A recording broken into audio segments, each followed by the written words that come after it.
Catherine of Siena lived in a tumultuous time period for Europe. Numerous wars between nations and city-states ravaged the continent, and the bubonic plague held Europe in its ghastly grip from 1347 to 1353. The Catholic Church, which should have been an anchor and source of consolation for the people, added to the turmoil in 1378 when two separate men, Urban VI, living in Rome, and Clement VII, who took up residence in Avignon, France, claimed the title of Pope, launching the Great Schism, which lasted until 1417. Catherine was born the 23rd of 25, yes, count them, 25 children, in 1347 in Siena, Italy. At the age of 6, she had a vision of Jesus wearing a papal tiara, and the next year she vowed that she would remain a virgin for Christ, to the chagrin of her family.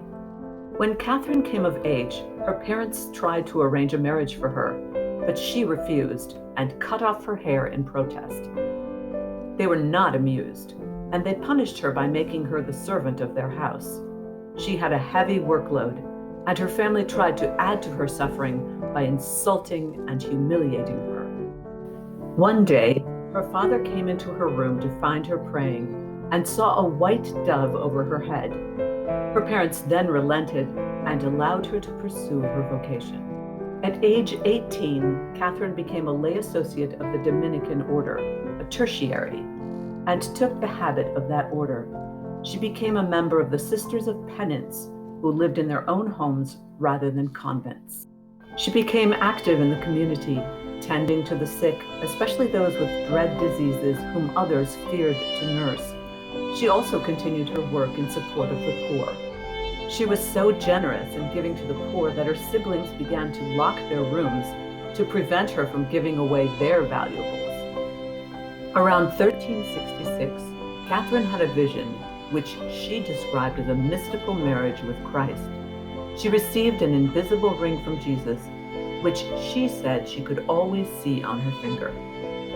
4 years later, following a near-death experience, she had a series of visions of heaven, hell, and purgatory.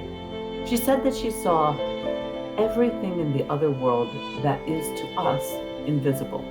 In 1375, while visiting Pisa, Catherine was praying before a crucifix in a small church when 5 blood-red rays pierced her hands, feet, and heart with pain so intense that it made her faint. She thus received the stigmata, the wounds of Christ, but they were visible only to her until she died. Then they became clearly visible on her body. Catherine also took up the cause of peace between nations and within the Catholic Church. She wrote many letters to European and church leaders, trying to persuade them to end the wars and to return the papacy from Avignon to Rome. She even carried on a long correspondence with Pope Gregory XI, encouraging him to reform the clergy. During the Western Schism of 1378, Pope Urban VI summoned Catherine to his court in Rome. She remained there for the rest of her life, trying to convince senior members of the church to accept Urban as the legitimate pope. Catherine died of a stroke in 1380 at the age of just 33. She was canonized in 1461, and in 1970, Pope Paul VI declared her, along with Teresa of Avila, a doctor of the Church. She and Saint Francis of Assisi are co-patrons of Italy.